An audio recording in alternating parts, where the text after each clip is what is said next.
جو قرآن کریم کی آیہ مقدسہ تلاوت کی ہے، اس کے اندر اللہ رب العزت نے ارشاد فرمایا واللہ جعل لکم من انفسکم ازواجا لتسکنوا وجعل لکم من ازواجکم بنین وحفدۃ ورزقکم من الطیبات۔ اللہ نے فرمایا اے لوگو، اللہ نے تمہارے لیے تمہاری جنس سے عورتیں پیدا فرمائیں، عورتیں بنائیں، وجعل لکم من ازواجکم بنین، اور پھر اللہ نے تمہارے لیے ان عورتوں سے بیٹے پیدا فرمائے، وحفدۃ، اور اللہ نے تمہارے لیے تمہارے نواسے نواسیاں پیدا فرمائیں، ورزقکم من الطیبات، اور اللہ نے تمہیں پاکیزہ چیزوں سے رزق عطا فرمایا۔ دور جاہلیت کے اندر کفار کی یہ سوچ تھی کہ زندگی بس موج مستی کے لیے ہے، دنیا میں جو مزے اڑانے ہیں اڑا لو، ہمیں کون سا کوئی پوچھنے والا ہے کہ کیا اچھا کر کے آئے ہو، کیا برا کر کے آئے ہو۔ اور اس باطل سوچ کی بنیاد یہ تھی کہ وہ لوگ مرنے کے بعد دوبارہ اٹھنے اور اللہ رب العزت کی بارگاہ کے اندر حاضر ہونے کا عقیدہ نہیں رکھتے تھے۔ ان کا یہ خیال تھا کہ بس یہ دنیا کی زندگی ہے، اس کے بعد دوبارہ ہمیں زندہ نہیں کیا جائے گا۔ لیکن اسلام نے اپنے ماننے والوں کو ایک حسین سوچ عطا فرمائی اور کہا کہ تمہاری پیدائش بے مقصد نہیں ہے، تمہیں فقط دنیا کی زندگی سے لطف اندوز ہونے کے لیے نہیں بھیجا گیا، اور نہ ہی تم بے لگام ہو کہ جو چاہو تم کرتے رہو، بلکہ رب کریم نے ایک پاکیزہ اور روشن تمہیں شریعت عطا کی ہے، اور شریعت عطا کرنے کے بعد تمہارا امتحان رکھا ہے کہ تم اس امتحان کے اندر شریعت مطہرہ کے پابند بن کر اللہ کو راضی کرتے ہو، یا پھر دین کی خلاف ورزی کر کے تم اللہ رب العزت کو ناراض کرتے ہو۔ تو اس لیے کوئی بھی زندگی کا معاملہ دیکھا جائے تو یہ اسلامی تعلیمات یہ صرف کسی ایک زندگی کے شعبے کے اندر لازم نہیں ہیں، بلکہ زندگی کے تمام شعبے ان کے اندر اسلامی تعلیمات کو داخل کرنا ہم پر لازم ہے۔ اور انہی مراحل کے اندر انسان کی زندگی کا ایک بڑا اہم موڑ نکاح ہے، جس کے بارے میں اکثریت ہم ناواقف ہوتے ہیں۔ تو چونکہ سابقہ جمعے آپ لوگوں نے نکاح کے احکام و مسائل، نکاح کی فضیلت، فرضیت، قرآن و حدیث کی روشنی کے اندر، اس کے بعد نکاح کے فرائض، واجبات، ان سب کے بارے میں سنا تھا۔ آج کا جو خطبہ جمعہ کا عنوان ہے وہ یہ ہے کہ ہمارے ہاں جو شادی کے موقع پر ایسی رسمیں رائج ہو چکی ہیں کہ جو غیر اخلاقی اور غیر شرعی ہیں۔ اگر اخلاقی حوالے سے دیکھا جائے، معاشرتی حوالے سے دیکھا جائے تو وہ اچھی باتیں نہیں ہیں، اور اگر اسلام کے تعلق سے دیکھا جائے تو وہ اسلام سے بھی ان کا کوئی تعلق نہیں ہے۔ لیکن ہمارے معاشرے کی بدقسمتی یہ ہے کہ جب بھی ہمارے معاشرے کے اندر کوئی بات عام ہوتی ہے، رائج ہو جاتی ہے، تو لوگ اس پر عمل کرنا ضروری سمجھتے ہیں، حالانکہ انہیں پتہ ہوتا ہے کہ یہ بات اخلاقی حوالے سے بھی درست نہیں ہے، اسلامی حوالے سے بھی درست نہیں ہے، یہ اسلام کے خلاف ہے، شریعت کے خلاف ہے، قرآن کے خلاف ہے، اسلامی تعلیمات کے خلاف ہے۔ لیکن ہم کرتے کیوں ہیں؟ آگے سے ہمارا جواب یہ ہوتا ہے جی اس کا رواج بن گیا ہے۔ کیا بن گیا ہے؟ رواج ہے، یہ بڑی عام ہو گئی ہے، یہ آج کل تو اس چیز کا فیشن ہے، اس چیز کا رواج ہے، حالانکہ ہمیں پتہ ہوتا ہے کہ اس کا قرآن و حدیث سے کوئی تعلق نہیں ہے۔ تو ہر وہ کام اور ہر وہ طریقہ جو شریعت کے خلاف نہیں ہوگا اسے کرنے میں کوئی حرج نہیں، جیسے مرضی بندہ کرے، ہم اس کو حرام کہہ سکتے نہیں ہیں۔ لیکن جو طریقہ شریعت مطہرہ کے خلاف ہے، وہ چاہے رواج کے نام پر کیا جائے، فیشن کے نام پر کیا جائے، اس کو کرنے کی ہرگز کسی بندے کو اجازت نہیں ہے۔ اسی لیے تو میرے آقا نے خطبہ حجۃ الوداع کے موقع پر ایک عالمگیر پیغام کے اندر یہ کلمات لوگوں کو ارشاد فرمائے تھے۔ آپ نے فرمایا تھے الا کل شیء من امر الجاہلیۃ تحت قدمی موضوع، فرمایا اے میرے صحابہ، اے اسلام کے پیروکاروں، اے اسلام پر عمل کرنے والوں، اور اے جماعت صحابہ، میرا یہ فرمان یاد رکھ لو کہ میں اللہ کے نبی حضرت محمد مصطفیٰ، میں نے اللہ کے محبوب نے جاہلیت کی ہر چیز کو اپنی قدموں کے نیچے رون دیا ہے۔ جاہلیت والے سارے اعمال کو میں نے اپنے قدموں کے نیچے روند کر تمہارے لیے باطل اور ناقابل عمل قرار دے دیا ہے۔ تم نے جاہلیت والے کام کرنے نہیں ہیں۔ تو حضرات محترم، اسی طرح اگر دیکھا جائے تو شادیوں کے موقع پر اگر شادی دین اسلام اور اسلامی تعلیمات کے مطابق ہو تو شادی خانہ آبادی کا ذریعہ بنتی ہے، لیکن اگر شادی شریعت مطہرہ کے خلاف ہو تو پھر بربادی ہی بربادی ہے، اور اس کا نظارہ آج کل ہر بندہ اپنی آنکھوں سے کر رہا ہے۔ تو حضرات محترم، شریعت مطہرہ سے ہٹ کر جو آج کل ہمارے ہاں باتیں رائج ہیں شادی کے موقع پر، ان کے اندر سب سے پہلی جو بات ہے وہ شادی کے موقع پر لڑکے اور لڑکی کا انتخاب ہے۔ سابقہ جمعہ یہیں پر میں نے بات کو ختم کیا تھا، اب یہاں سے آگے اس بات کو سٹارٹ کرتے ہیں کہ ہمارے ہاں رشتہ ڈھونڈنے کے اندر لوگوں کے معیارات مختلف ہیں، لوگوں کی پسند مختلف ہے، لوگوں کے سوچیں مختلف ہیں۔ بعض افراد رشتہ داروں کے اندر نکاح کو پسند کرتے ہیں، اور کئی ایسے بھی ہیں کہ جو اپنے رشتہ داروں کو چھوڑ کر اجنبی خاندانوں کو ترجیح دیتے ہیں۔ کوئی ایسا بھی ہے کہ جس کی نظر کے اندر تعلیم یافتہ گھرانہ ہوتا ہے کہ تعلیم یافتہ ہوگا تو تب ہم اس کے اندر شادی کریں گے، اور کسی کے نظر جناب اگلے گھر کی مالیت پر ہوتی ہے کہ اچھا مالدار گھرانہ ہوگا تو تب ہم ان کے اندر رشتہ کریں گے۔ تو حضرات محترم، یہ ساری چیزیں ہیں، لیکن جو اسلام نے طریقہ کار اپنے پیروکاروں کو عطا کیا ہے وہ سنیں کہ اسلام کیا کہتا ہے۔ صحیح مسلم کی حدیث ہے، حضرت ابو ہریرہ رضی اللہ تعالیٰ عنہ اس حدیث کو روایت کرتے ہیں کہ میرے آقا نے ارشاد فرمایا کہ تنکح المرأۃ لاربع، لمالها ولحسبها ولجمالها ولدینها، فرمایا عورت کے ساتھ 4 چیزوں کی بنیاد پر نکاح کیا جاتا ہے۔ ایک اس کے مال کے سبب، دوسرا اس کے حسب نسب کے سبب، تیسرا والی جمالہا اس کے حسن و جمال کے سبب، اور چوتھا والدینہا یا عورت کے دیندار ہونے کے سبب۔ یہ 4 چیزیں ہیں کہ جن کی وجہ سے عورت کے ساتھ نکاح کیا جاتا ہے۔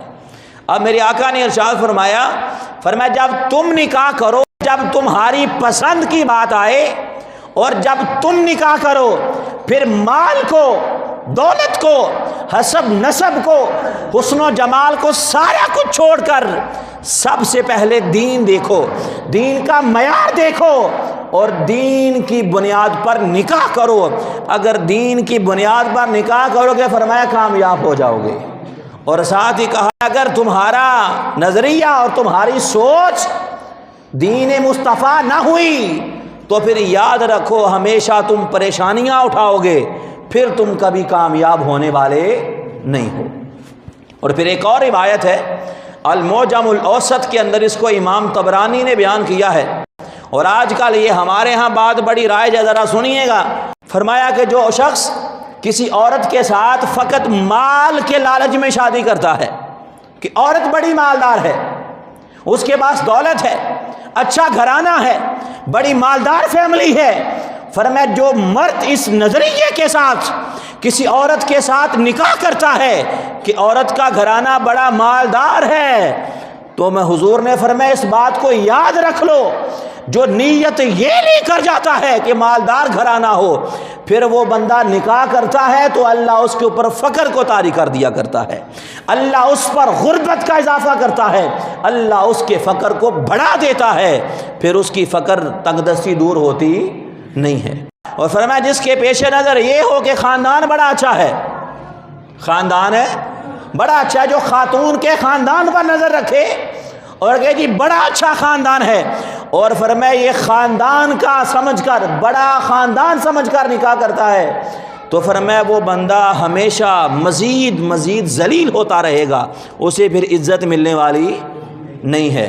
لیکن ساتھ ہی ارشاد فرمایا کہ جو شخص نگاہوں کی حفاظت کے لیے، پاک دامنی کے لیے، صلہ رحمی کے لیے اور مصطفیٰ کی سنت سمجھ کر دین مصطفیٰ کو معیار بنا کر نکاح کرتا ہے، تو پھر اللہ ایسے بندے کو رحمت بھی عطا کرتا ہے، اللہ اسے برکت بھی عطا کرتا ہے۔ یہ معیار دیا ہے اسلام نے کہ جب بھی تم نے نکاح کرنا ہے تو پھر دین کو اپنے سامنے رکھنا ہے، مال کو، دولت کو، حسب نسب کو سامنے نہیں رکھنا ہے۔ اس کے بارے میں حضرت عمر فاروق رضی اللہ تعالیٰ عنہ، آپ کا بڑا پیارا واقعہ ہے، وہ سنیں گے آپ کا ایمان تازہ ہوگا۔ حضرت عمر فاروق رضی اللہ تعالیٰ عنہ، مکہ مکرمہ کا بازار ہے، اور اس مکہ مکرمہ کے بازار کے اندر ایک عورت دودھ بیچ رہی ہے۔ کیا کر رہی ہے؟ ایک عورت دودھ بیچ رہی ہے۔ حضرت عمر فاروق رضی اللہ تعالیٰ عنہ، آپ کا گزر اس عورت کے پاس سے ہوتا ہے۔ جب حضرت عمر فاروق اس عورت کے پاس سے گزرے تو آپ نے اسے ارشاد فرمایا، یا عجوزا لا تغشی المسلمین وزوار بیت اللہ ولا تشوبی لبنا بالماء۔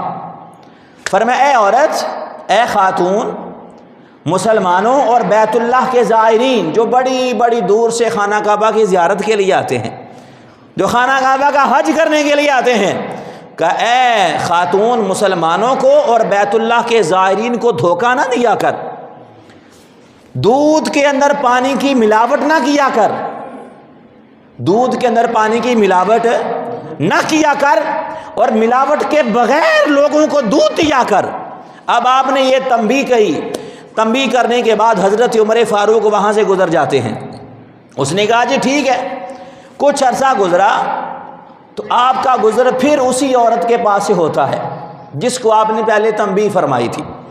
جب دوبارہ اس عورت کے پاس سے گزرے تو آپ نے پھر کہا، اے عورت، مسلمانوں اور بیت اللہ کے زائرین کو دھوکہ نہ دیا کر، دودھ کے اندر پانی کی ملاوٹ نہ کیا کر۔ جب آپ نے دوسری بار یہ جملہ ارشاد فرمایا تو اس عورت نے کہا، اے عمر فاروق، اے امیر المؤمنین، پہلے تو آپ نے کہا تھا میں ملاوٹ کرتی تھی، آپ نے مجھے روکا، میں رک گئی ہوں، لیکن اے عمر فاروق اب تو میں نے کوئی ملاوٹ نہیں کی ہے، اب تو میں نے ملاوٹ ہی نہیں کی، اور آپ مجھے حکم ارشاد فرما رہے ہیں۔ ابھی اس کی زبان سے یہ جملہ نکلتا ہے کہ اس کے گھر کے اندر پردے کے اندر بیٹھی اس کی بیٹی بلند آواز سے پکارتی ہے اور کہتی ہے، یا اماں اغشن وقسبن جماعتی علی نفسکا، اے ماں دودھ کے اندر ملاوٹ کر کے، ملاوٹ بھی کرتی ہے، دودھ کے اندر پانی ڈال کر ملاوٹ کرنے کے بعد جھوٹ بھی بولتی ہے، اور ملاوٹ اور جھوٹ دونوں کا گناہ اپنے نامہ اعمال کے اندر ڈالتی جا رہی ہے۔ جب حضرت عمر فاروق کے سامنے اس دودھ بیچنے والی کی بیٹی پردے کے اندر بیٹھ کر جب اس نے سچ بیان کیا، جب اس نے حق بیان کیا کہ اے ماں دودھ کے اندر ملاوٹ بھی کرتی ہو اور اوپر سے جھوٹ بھی بولتی ہو کہ میں نے ملاوٹ نہیں کی، کہا تم دو گناہ جمع کر رہی ہو، ایک ملاوٹ کرنے کا اور ایک جھوٹ بولنے کا۔ جب اس بچی نے یہ جملہ بولا، اللہ سے ڈر کر اور سچ بولا، حضرت عمر فاروق رضی اللہ تعالیٰ عنہ آپ کو اس کا سچ بولنا بڑا پسند آیا۔ اب رشتہ تلاش کرنے کا معیار صحابہ کرام کا کیا تھا؟ جب آپ نے اس کا یہ اخلاق، اس کا یہ کردار دیکھا، یہ بات سنی اس کی، آپ نے اپنے شہزادوں سے فرمایا، اے میرے شہزادوں بتاؤ تم میں سے کوئی ہے ایسا بندہ جو اس عورت سے نکاح کرنا چاہتا ہو؟ اللہ اکبر۔ کہا اس سے کوئی ہے ایسا خواہش مند جو اس عورت سے نکاح کرنا چاہتا ہو؟ کیوں؟ فرمایا اس لیے کہ مجھے امید ہے کہ جیسے یہ با کردار اور سچ بولنے والی عورت ہے، اللہ اس کو ایسی ہی اعلیٰ کردار والی اولاد عطا فرمائے گا۔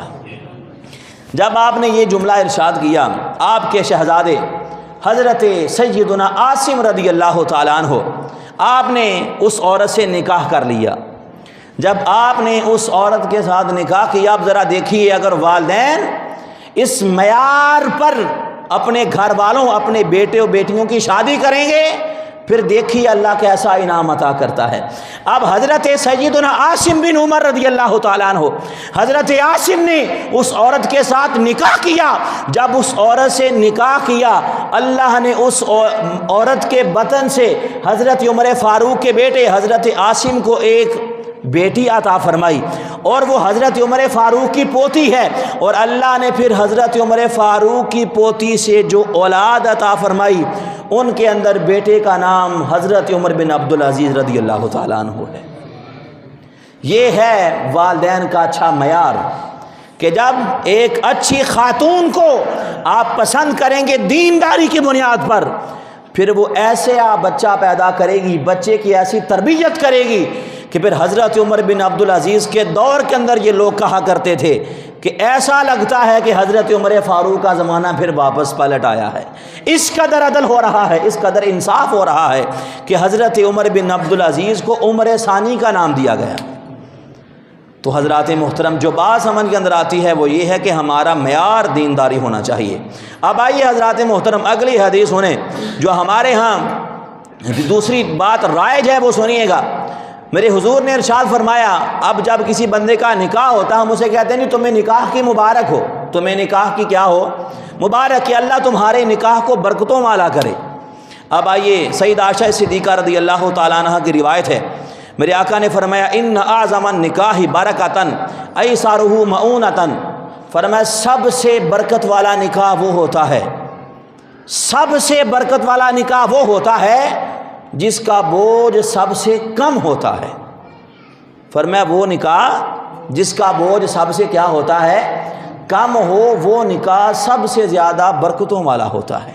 اب یہ دو جملے بس حدیث کے، لیکن اس کے اندر ایک پورا مضمون سمیٹ دیا گیا ہے کہ ہر وہ نکاح جو لڑکے والوں پر یا لڑکی والوں پر بوجھ کا سبب بنے، وہ نکاح کبھی برکت والا ہو سکتا نہیں ہے۔ اب اس حدیث کی تشریح سنیں گے تو آپ کو سمجھ آ جائے گی۔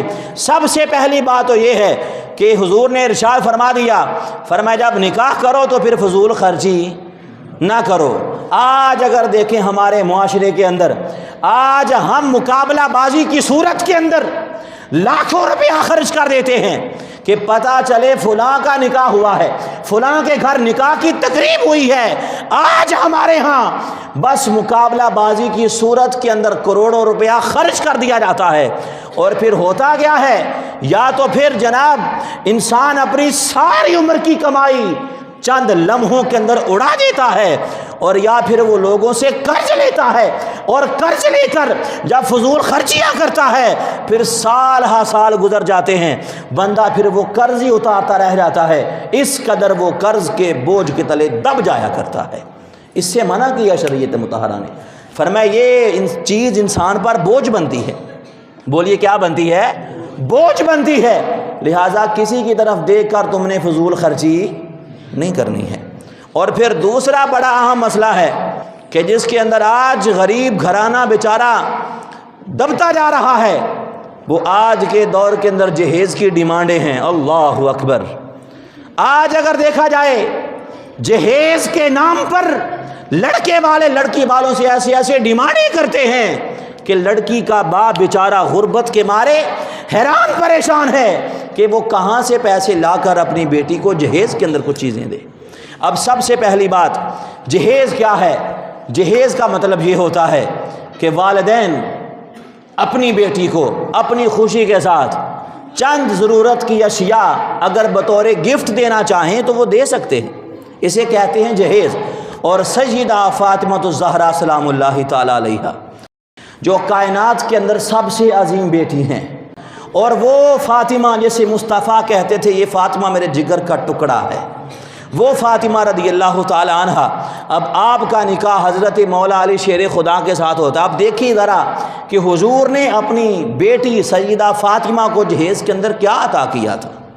اس کے بارے میں 2 روایات ہیں، وہ دونوں سن لیں کہ حضرت سیدہ فاطمہ الزہرا سلام اللہ تعالی علیہا آپ کو جہیز کے اندر ایک پلو دار چادر، دوسرا ایک مشکیزہ اور تیسرا ایک تکیہ مصطفیٰ نے جہیز کے اندر عطا فرمایا تھا.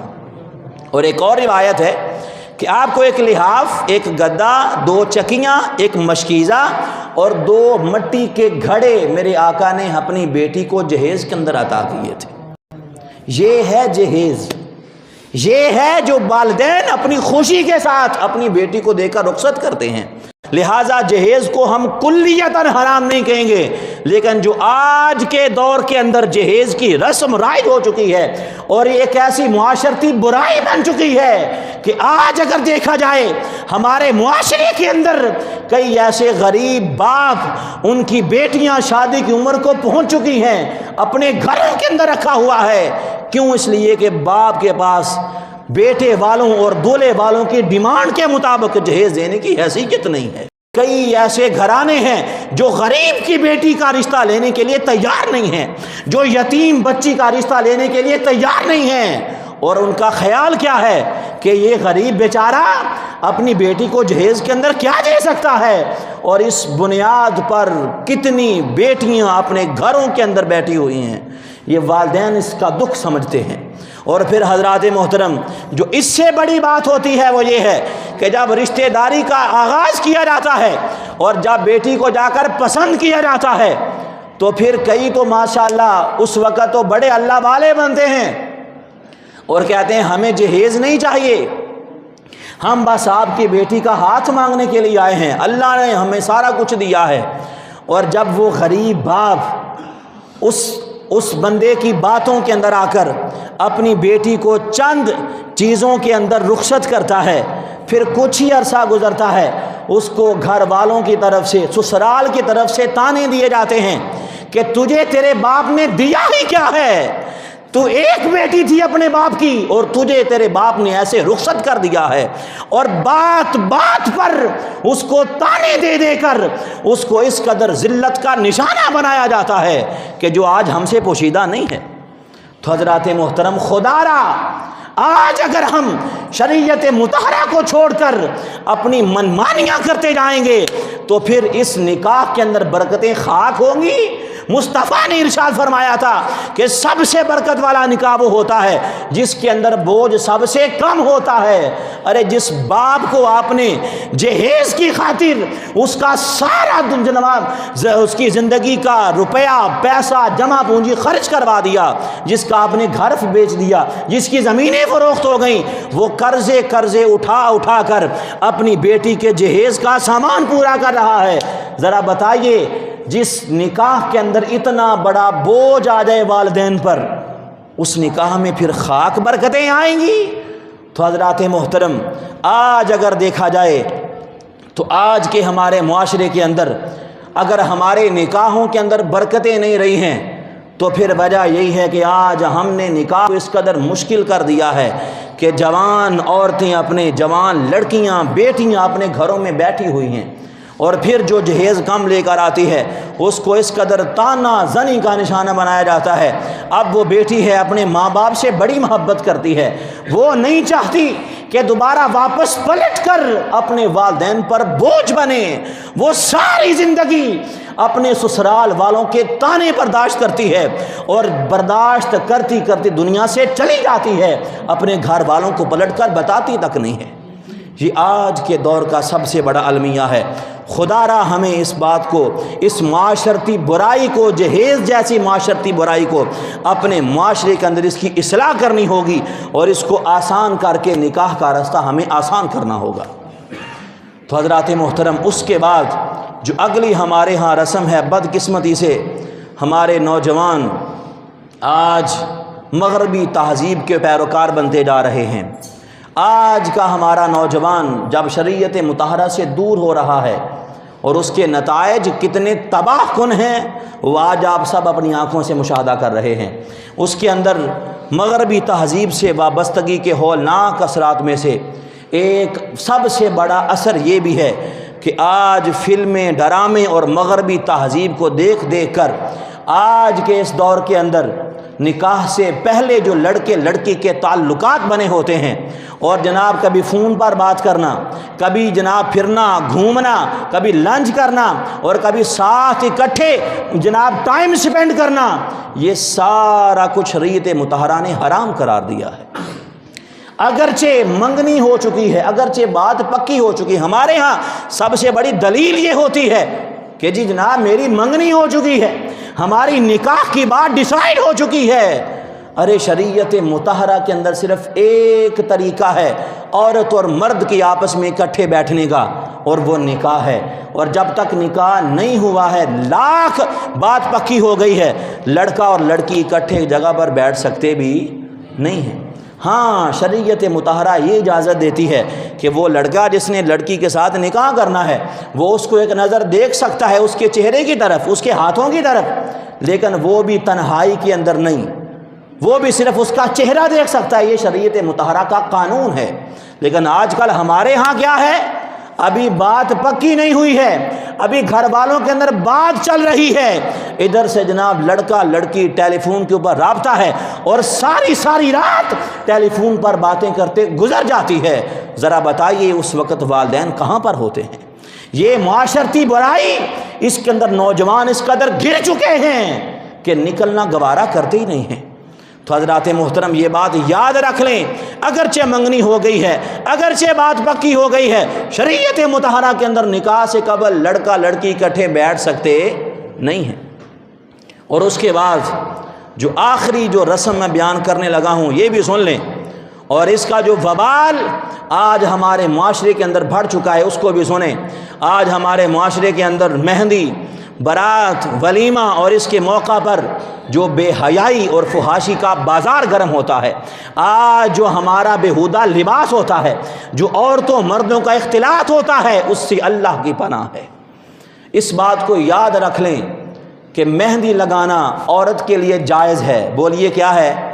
جائز ہے۔ عورت بناؤ سنگار کر سکتی ہے، لیکن صرف اپنے خامن کے لیے، صرف اپنے خامن کے سامنے آنے کے لیے، لیکن اس کے علاوہ عورت کو بھی بناؤ سنگار کرنے کی اجازت نہیں ہے۔ اور مرد کے لیے ہاتھوں پاؤں پر مہندی لگانا حرام ہے۔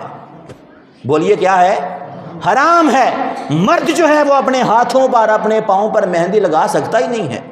لیکن ہمارے ہاں ایک ایسے طریقے رائج ہو گئے، اور پھر عورت کو مہندی لگانے کی اجازت ہے، لیکن آج کے دور کے اندر جو مہندی کی رسم ہمارے سامنے موجود ہے، اس کی تباہ کاریاں ہمارے سامنے ہیں کہ کس طرح سے غیر محرم مرد اور عورتیں اکٹھی ایک جگہ پر بیٹھی ہیں، ان کا لباس بیہودہ ہے، ان کی نظریں بیہودہ ہیں، اور اس بد نگاہی کے اندر یہ ساری جب رسم منائی جائے گی تو پھر بتائیے وہاں پر کوئی حیا کا نام باقی رہے گا؟ وہاں پر کوئی پردے کا نام باقی رہے گا؟ اور پھر جب ایسی رسمیں شادی سے پہلے ہوں گی، پھر اس نکاح کے اندر کیا خاک برکتیں آئیں گی؟ نہیں حضرات محترم، خدا را آج جب یہ بات کہی جاتی ہے نوجوانوں کے سامنے تو آگے سے نوجوان اور الا ماشاءاللہ کئی تو ہمارے بزرگ حضرات اور نوجوان اور والدین بھی یہ بات کہتے نظر آتے ہیں، جی نہیں شادی کا موقع ہے، خوشی کا موقع ہے، جی چند ایک گھنٹوں کی بات تو ہے، اس کے اندر جناب رہنے دے، کچھ نہیں ہوتا۔ اور جو بندہ منع کرے اور اس کو جناب ہر بندہ جناب کہتا ٹھہرے ڈرا بڑا مولوی۔ حضرات محترم یہ ہمارا آج کا طریقہ کار بن چکا ہے۔ تو خدا را بے حیائی 1 منٹ کی ہو یا بے حیائی 1 گھنٹے کی ہو، بد نگاہی چاہے چند منٹوں کی کیوں نہ ہو، اس کو شریعت مطہرہ نے حرام قرار دیا ہے۔ اور میرے آقا کا فرمان عالی شان سنیے گا، حضور نے فرمایا النظرۃ سہم من سہام ابلیس مسمومۃ، فرمایا لوگوں سنو، انسان کی جو بد نگاہی ہے، انسان کی جو نظر ہے، فرمایا انسان کی نظر شیطان کے تیروں میں سے ایک زہر آلود تیر ہے۔ اور فرمایا جو بندہ فمن ترکہا من خوف اللہ اصابہ ایمانا، اور جو شخص اللہ کے خوف کی وجہ سے اپنی نگاہ کو پاک کرتا ہے، بد نگاہی سے بچتا ہے، پھر اللہ اسے ایسا ایمان عطا کرتا ہے کہ وہ بندہ اس کی حلاوت اپنے دل کے اندر محسوس کیا کرتا ہے۔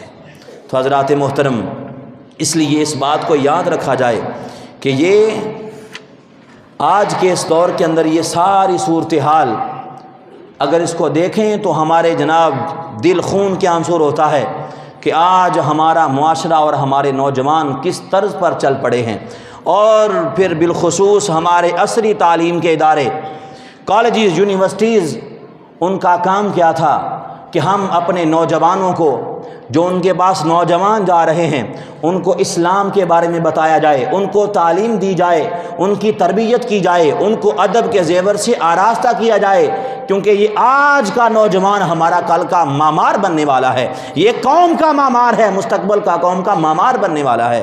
تو حضرات محترم، جب ہمارے نوجوانوں کو شروع سے جناب کبھی تعلیم کے نام پر، کبھی فیشن کے نام پر، کبھی فنکشن کے نام پر، کبھی پارٹی کے نام پر، کبھی خوشی کے نام پر بے حیائی کا بازار گرم کیا جائے گا اور ہمارے نوجوانوں کو بے حیائی پر لایا جائے گا، تو پھر بتائیے ہمارے مستقبل کا حالات کیا ہوں گے؟ پھر ہمارا مستقبل کس قدر تاریکی میں چلتا جا رہا ہے۔ لیکن آج ہمیں اس بات کی خبر نہیں ہے۔ خدا را آج ہر بندہ ذمہ دار ہے۔ کل قیامت کا دن بپا ہوگا، اللہ بندے سے پوچھے گا، اے بندے تجھے اولاد عطا کی تھی، تجھے بیٹے عطا کیے تھے، تجھے بیٹیاں عطا کی تھیں، تجھے گھر کا بڑا بنایا تھا، بتا اپنے گھر والوں کو کیا تربیت دے کر آیا ہے، کیا ان کی تربیت کی ہے؟ اگر آج دنیا کے اندر رہ کر ہم نے صرف اپنے بچوں کی خوشی کی خاطر انہیں شریعت مطہرہ سے دور کرنے کی کوششیں کی، تو پھر ذرا سوچئے وہاں پر جا کر ہم کیا جواب دیں گے۔ اللہ تعالی ہم سب کو ان بری رسموں سے محفوظ فرمائے۔ اور میں نے سابقہ جمعے بتایا تھا، اور آج کی حدیث کے مطابق حضور کا فرمان ہے، سب سے برکت والا نکاح وہ ہے جس کا بوجھ سب سے کیا ہوتا ہے؟ کم ہوتا ہے۔ اور میں نے بتایا تھا کہ نکاح کے 2 فرض ہیں، ایک واجب ہے اور 3 سنتیں ہیں۔ اس کے علاوہ جو باقی ساری رسمیں ہیں وہ فضول خرچی کا سبب بنتی ہیں، وہ ساری رسمیں بے حیائی کا سبب بنتی ہیں، فحاشی کا سبب بنتی ہیں۔ لہٰذا نکاح کو آسان کر کے لوگوں کو، نوجوانوں کو اس راہ پر لایا جائے۔ یہ نہیں ہے کہ نکاح کو مشکل کر کے نوجوانوں کو زنا جیسی بیماری کے اندر مبتلا کیا جائے۔ اللہ تعالی ہم سب کو اسلامی تعلیمات پر عمل کرنے کی توفیق عطا فرمائے، اور اللہ ہمیں اسلام کی صحیح سمجھ بوجھ عطا فرمائے۔